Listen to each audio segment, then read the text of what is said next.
Eres la razón por la que esta familia se vino abajo, me gritó mi hermano. Mi papá murmuró, todo estaba bien antes de que tú llegaras. No discutí, solo salí.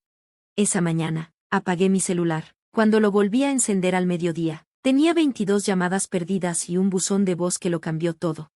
Hola, Reddit. Tengo 31 años y no había regresado a casa en casi 8 años. No desde aquella pelea que terminó conmigo empacando todo lo que tenía en una SUV de segunda mano y yéndome del pueblo sin decir adiós. No me fui porque quería, me fui porque no me quedaba de otra. Crecer en mi familia significaba ser el chivo expiatorio. No importaba qué pasara. De alguna manera siempre era mi culpa. Mi hermano menor, Ryan, era el hijo perfecto, puro dieces. Atleta de varsity, beca completa. Mi papá lo adoraba. Mi mamá solía bromear diciendo que Ryan podía incendiar la casa y aún así encontrarían la forma de culparme por haber encendido el fósforo. En ese entonces me reía con ella, pero nunca me pareció un chiste, no de verdad. Cuando me mudé, me prometí a mí mismo no mirar atrás. Construí una vida en otra ciudad, un trabajo estable, un departamento pequeño pero cómodo, amigos que en serio me querían por quien soy. No era glamuroso, pero era mío, y por primera vez en mi vida, sentí que podía respirar. Entonces, hace 3 semanas, recibí una llamada de mi prima Sara. Mi mamá había tenido un derrame cerebral, y no uno leve, estaba en el hospital, apenas reaccionando, y nadie sabía si iba a salir de esa. Dudé, por años me entrené para mantenerme distante, pero esto era diferente. Ella fue la única de la familia que alguna vez me mostró cariño, aunque siempre tuvo miedo de enfrentarse a mi papá y a Ryan cuando las cosas se ponían feas. Así que empaqué una maleta, compré un boleto y regresé a casa por primera vez en casi una década. Desde el segundo en que entré al hospital, supe que había cometido un error. Ryan me vio como si se hubiera tragado un limón. Papá apenas me asintió, y cuando pregunté por el estado de mi mamá, me dieron respuestas frías, como si no tuviera derecho a saber, como si estuviera estorbando. Durante los siguientes días, estuve entrando y saliendo del cuarto de hospital. Mamá no reaccionaba, pero estaba estable. Me sentaba con ella, le tomaba la mano, le hablaba de tonterías, por si acaso podía escucharme, pero la tensión con mi familia empeoraba por hora. Todo explotó la noche antes de que regresara al aeropuerto. Estábamos en la cocina, los tres, Ryan, papá y yo. Acababa de decir que planeaba volver pronto, que tal vez podría ayudar más. Fue entonces cuando Ryan estalló. Tú eres la razón por la que esta familia se desmoronó, dijo, estrellando una botella de cerveza en la barra. Apareces después de tantos años y actúas como si te importara. ¿Dónde estabas cuando mamá necesitaba ayuda con papá? ¿Dónde estabas cuando tratábamos de mantener todo en pie? Me quedé pasmado, abrí la boca para responder. Pero entonces papá, que no había dicho casi nada en toda la semana, habló con voz ronca. Las cosas estaban mejor antes de que volvieras. ¿Mejor? ¿Cuándo no estaba? Algo dentro de mí se rompió. Los miré a ambos. Estas eran las personas por las que solía llorar, las personas que me esforzaba tanto en impresionar, y ahora lo único que sentía era cansancio. No tenía caso defenderme, ni explicar cómo me empujaron a irme y nunca se molestaron en buscarme. No tenía caso desenterrar el pasado solo para que lo descartaran otra vez. Así que no discutí. Tomé mi maleta, salí de la casa y no volví la vista atrás. Manejé hasta un motel cerca del aeropuerto, cerré la puerta con seguro y apagué mi celular. No quería escuchar más acusaciones, más manipulación emocional, más recordatorios de lo poco que siempre les importé. A la mañana siguiente, desperté pasadas las 10, me di una ducha larga, pensé qué hacer, mi vuelo salía en la tarde, parte de mí quería cambiarlo, irme antes y olvidarme de todo esto. Ni siquiera quería volver al hospital, sabía que Ryan y papá estarían ahí, y no tenía ganas de otra confrontación. Al mediodía, encendí el celular. Había 22 llamadas perdidas, la mayoría de Ryan, unas cuantas de papá, una de Sara, y un solo buzón de voz. Era de Sara, su voz temblaba, dijo que hubo una emergencia, que algo había pasado en el hospital y que tenía que llamarle de inmediato. Luego el mensaje se cortó, como si alguien la hubiera jalado lejos del teléfono. Se me fue el alma al piso, traté de devolverle la llamada, pero me mandó al buzón. Llamé al hospital. La enfermera me dijo que hubo un código azul en el cuarto de mi mamá esa mañana y que la habían transferido a cuidados intensivos en estado crítico.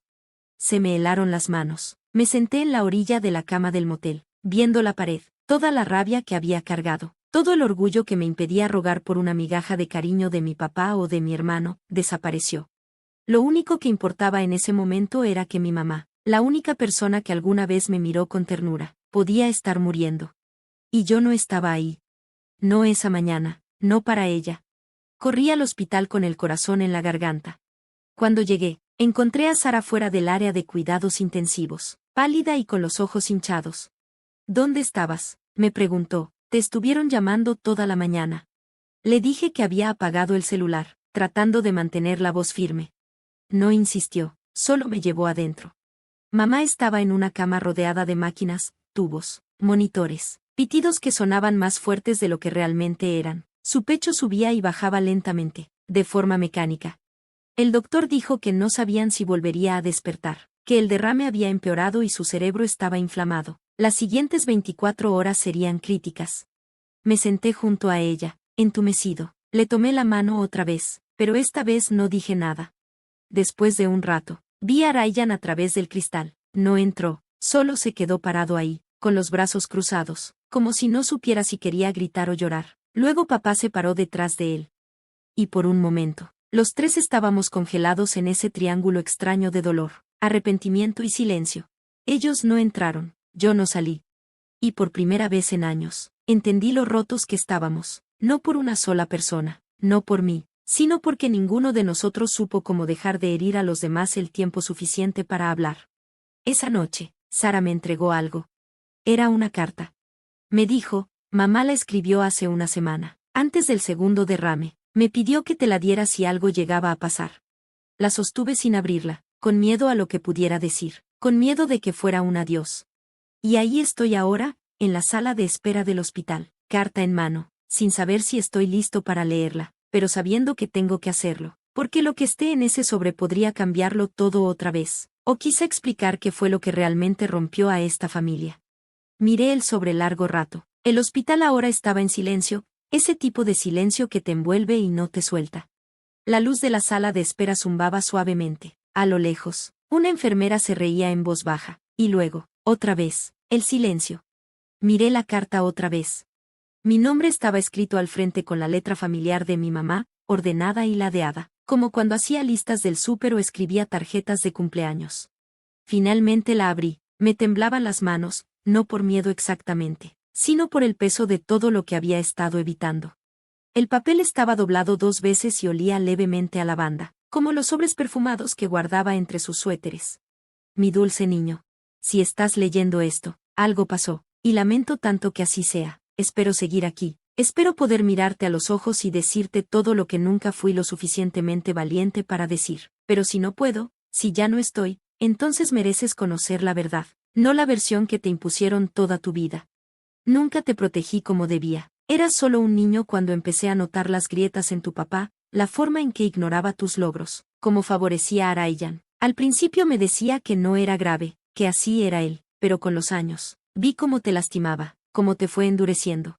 Tú empezaste a alejarte, y yo lo permití. Me quedé quieta, paralizada por el miedo, por la culpa, convenciéndome de que no podía agitar las aguas, que si lo hacía, todo se desmoronaría.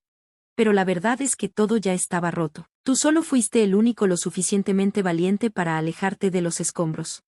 Quiero que sepas que nunca fue tu culpa. Ni cuando Ryan rompió esa ventana y te culpó. Ni cuando tu padre te gritó por cosas que no hiciste. Ni cuando te fuiste pensando que la distancia detendría el dolor. Nada de eso fue tu culpa. Y lamento no habértelo dicho antes. Te he amado todos los días de tu vida. Incluso cuando no lo demostré bien. Incluso cuando dejé que el miedo hablara más fuerte que el amor. Si pudiera regresar el tiempo, lo haría. Alzaría la voz. Te protegería. Dejaría de disculparme con las personas equivocadas. Por favor, ya no cargues con el dolor de esta familia. Con amor. Mamá. Me quedé congelado, con la carta en las piernas. Tenía un nudo en la garganta, el pecho apretado. Por años, estuve esperando algo así, algún reconocimiento de que no lo imaginé todo, de que el peso que llevaba no era solo mío. Y ahí estaba, una hoja doblada, silenciosa, con la redención que llegó demasiado tarde para arreglar algo, pero quizá no tan tarde como para sanar una parte de mí. Me levanté despacio y caminé hacia la UCI. Ryan seguía ahí, ahora sentado afuera del cuarto de mamá, con los codos en las rodillas, los ojos rojos. No me miró cuando me acerqué. Me senté a su lado, la carta aún en la mano. Nos quedamos en silencio un rato. Me escribió una carta, dije por fin. Él me miró entonces. Su expresión no era de enojo, ni siquiera de amargura, solo se veía cansado. Creo que nos escribió algo a todos, dijo. No respondí, no de inmediato. ¿De verdad crees que destruya la familia? Pregunté en voz baja, sin mirarlo. Ryan suspiró, se frotó la cara con ambas manos y se recargó en la silla. Estaba enojado, supongo que aún lo estoy, pero no creo que hayas sido tú. Creo que solo eras el más fácil de culpar cuando todo se puso difícil. Papá, él necesitaba un villano, y tú no estabas para defenderte, así que yo seguí su ejemplo. Sí, dije, lo hiciste. Hubo una larga pausa entre nosotros, llena de todo lo que no dijimos, recuerdos de la infancia, años de silencio, todas las cosas feas que enterramos. Lo miré, se veía más viejo de lo que recordaba, cansado de una forma que no tiene nada que ver con dormir. Se está muriendo, dije. Él asintió, lo sé.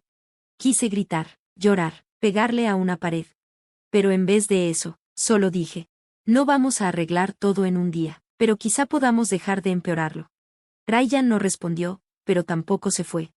Esa noche, ambos nos sentamos a los lados de la cama de mamá. Nunca despertó.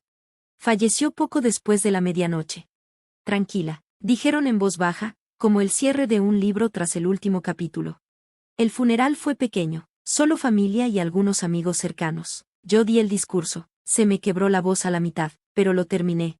Después, la gente se me acercó, algunos sorprendidos de que estuviera ahí, algunos dieron el pésame, algunos solo ofrecieron un gesto torpe y nada más. Papá no dijo nada en todo el día, ni a mí, ni siquiera cuando me acerqué al ataúd, solo me miró con esa expresión vacía que usaba cuando no sabía qué decir. Pero cuando me di la vuelta para irme, lo escuché murmurar detrás de mí. Ella te quería, ¿sabes? Me detuve, me giré, él aún no me miraba a los ojos. Lo sé, respondí, y me fui. Unas semanas después, ya estaba de regreso en mi departamento. Los ruidos de la ciudad sonaban más fuertes de lo que recordaba, pero reconfortantes, a su manera. Enmarqué la carta y la colgué sobre mi escritorio, un recordatorio de que, incluso cuando el amor está enterrado bajo capas de silencio y miedo, aún puede abrirse paso. Ryan me llamó una vez, solo una. Hablamos 5 minutos, no fue emotivo, no fue profundo, pero tampoco fue hostil. Y para nosotros, eso ya fue un avance. No sé qué pasará con el resto de mi familia, no espero reconciliación, no ando buscando disculpas. Pero ya no cargo con su vergüenza. Salí de esa casa pensando que yo era la razón por la que todo se vino abajo. Ahora entiendo. No fui la razón, fui la consecuencia.